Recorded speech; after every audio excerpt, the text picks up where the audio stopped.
হসপিটালে তাড়াতাড়ি যান, যেয়ে দেখেন কয়েকটা লাশ পড়ে আছে। আমার বাবার লাশটা যেয়ে দেখি ট্রলিতে পড়ে আছে, ওনার হাতে গুলি লেগে গেছে। শুক্রবারে নামাজের পর যে জানতে পারলো যে গোলাগুলি হচ্ছে, আমাকে খুঁজতে গিয়েছিল। আমি তো আন্দোলনে গিয়েছিলাম, আমি তখন ইন্টার সেকেন্ড ইয়ারের শিক্ষার্থী ছিলাম। তখন আন্দোলন আমরা আগে থেকেই ছিলাম, তখন আমি একা গিয়েছিলাম। যখন ধাওয়া পাল্টা দেওয়া হয়েছে তখন আমরা রাস্তার অবস্থা খুবই পরিস্থিতি খারাপ ছিল, ভয়ানক, বলার মতো আমি ভাষা খুঁজে পাচ্ছি না। পরে পাল্টা দেওয়া দেখে আমি যখন চলে আসছি তখন আমরা জানতাম না যে আমার বাবা 19 জুলাই গিয়েছে মিরপুর 10 নম্বরে। পরে সে আন্দোলনে যে আটকে গেছে। পরে আমরা যখন জানতে পারি 20 জুলাই তার গুলি লেগেছে, আমরা তো জানতাম না। আমরা পরে রাস্তা অনেক খুঁজছি। 19 তারিখে রাস্তায় কারফিউ হয়েছে, কারফিউ জারি করছে, আমাদের সামনে যেতে দিচ্ছে না। আমরা অনেক খোঁজাখোঁজ করছিলাম, রাস্তা দিয়ে গোলাগুলি চলছিল, লকডাউন ছিল রাস্তায়। তখন আমরা যখন 20 জুলাই জানতে পারি, রাস্তা দিয়ে সকালবেলা যাচ্ছিলাম, আমরা আমার বাবার ভোটার আইডি কার্ড ছবি নিয়ে যাচ্ছিলাম। তখন কয়েকজন লোক বলল, এরকম একজন লোককে আমরা দেখেছি, আপনারা হসপিটালে তাড়াতাড়ি যান, যেয়ে দেখেন কয়েকটা লাশ পড়ে আছে। আমরা যে জানতে পারলাম তখনই আমরা সঙ্গে সঙ্গে আজমল হসপিটালে গেলাম। প্রথমে কয়েকজনের লাশ ছিল, তাদের আমরা চিনি না। প্রথমে তো আমার বাবার একটা লাশ ছিল, আমরা তখন জানতাম না। আমার বাবার লাশটা যে দেখি ট্রলিতে পড়ে আছে, ওনার হাতে গুলি লেগে গেছে। পরে ডাক্তারকে আমরা জিজ্ঞেস করলাম, তারা কি বললো, উনি বলছে উনি নাকি জোহরের নামাজের পরপরই ওনার নাকি গুলি লেগেছে 3টা। উনি তখনই রাস্তায় ওনার ব্রাউড ডেড ঘোষণা করে দেওয়া হয়েছিল। পরে কয়েকজন ছাত্ররা মিলে ওনার বডিটা নিয়ে গেছে হসপিটালে আর কি। ওনার কাছে ফোন ছিল না, ওনার মাথার টুপি, ওনার জুতা, অনেক কিছু আমরা হারিয়ে ফেলেছি।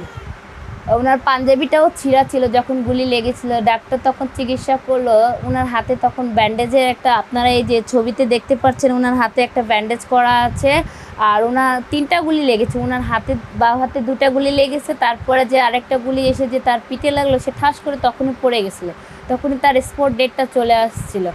পরে যখন ডক্টর যখন চেক আপ করলো তখনই তাকে ডিক্লেয়ার করে দিল সে মারা গেছে। তখন তো আমরা জানতাম না। 20 জুলাই আমরা যখন হসপিটালে গিয়েছি, কথাবার্তা বললাম, আমরা পরিচয় দিলাম, অনেকে পরিচয় খুঁজে পাচ্ছিল না, অনেকেই শহীদের লাশ পড়েছিল। আমার বাবাটা যখন আমরা চেষ্টা করলাম আমাদের আইডেন্টিফিকেশন সঠিক করে, তারপরে আমাদেরকে আমাদের বাবার লাশটা বুঝিয়ে দিল, তখনই আমরা রাস্তার অবস্থা খুবই খারাপ।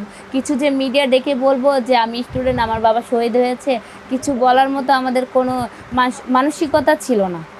তখন যে রাস্তা কোনো রকম আমরা অ্যাম্বুলেন্স ভাড়া করে তখনই আর কি নিয়ে আসলাম আমার বাবার লাশটাকে। আমরা বাড়িতে নিয়ে যেতে পারিনি। আমার বাবা ওইখানকার সৈয়দপুর নীলফামারী বাবাপাড়া জেলার স্থায়ী বাসিন্দা ছিল, কিন্তু আনফর্চুনেটলি আমরা এখানে থাকি, আমার পড়াশোনা, উনি এখানেই চাকরি বাকরি করতো, কাজকাম করতো, আমরা এটা নিয়েই চলতাম আর কি।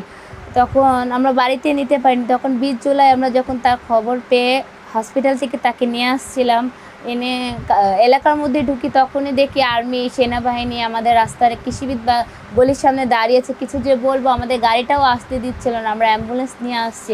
পরে আইসা আমরা যে কাউকে যে মিডিয়া ডেকে যে বলবো যে আমাদের বাবা গুলি হয়েছে, কাউকে আমাদের বলার সুযোগ সুবিধা দেয় না। এলাকার অনেক লোক আমাদেরকে সাপোর্ট করছে। তখনই আর কি জোহরের নামাজের টাইমে আমরা গোসল করে তাকে দাফন কাফনটা করাই। জোহরের নামাজের পর যখন তার গোসল সম্পূর্ণ হয়, তাকে জানাজার নামাজ পড়া হয়। আসরের পরই তাকে এলাকাবাসী মিলে ট্রাকে নিয়ে যাওয়ার মতো কোনো পরিস্থিতি ছিল না মাটি দেওয়ার। পরে আমরা ওটা ট্রাক একটা ভাড়া করে ওই আমার বাবার লাশটাকে, খাটিয়াটাকে সবাই মিলে নিয়ে গেছে জান্নাতুল মা কবরস্থানে, তাকে কবর দেওয়া হয়েছে 20 জুলাই আসরের পরে। আমার বাবা সাধারণত একজন চা বিক্রেতা ছিল, আমি একজন শিক্ষার্থী। আমার বাবা একমাত্র ছিল সংসার চালানো একমাত্র কর্মক্ষম ব্যক্তি। আমরা তাকে হারিয়ে কঠিন পাথরে এখন সমস্যায় ভুগছি।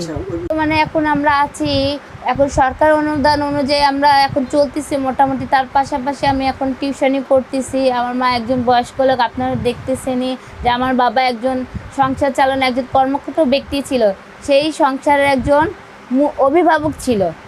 এখন আমরা তাকে হারিয়ে অনেক কষ্টে আছি। আমি সরকারের কাছে অনুরোধ করি এবং আমাদের পুনর্বাসন এবং কর্মসংস্থানের জন্য ব্যবস্থা অতি দ্রুত করলে আমরা খুবই তার কৃতজ্ঞত থাকবো। তার কাছে বিচার নিয়ে তো 1 বছর আমরা রাজপথেই ছিলাম, কিন্তু এটার জন্য যখন ডক্টর ইউনূস সরকার আসলো তখনও আমাদের বিচার কার্যকর হয়নি। এখনও তো দেশের পরিস্থিতি তো রাজনীতি কত ভালো না অবস্থা।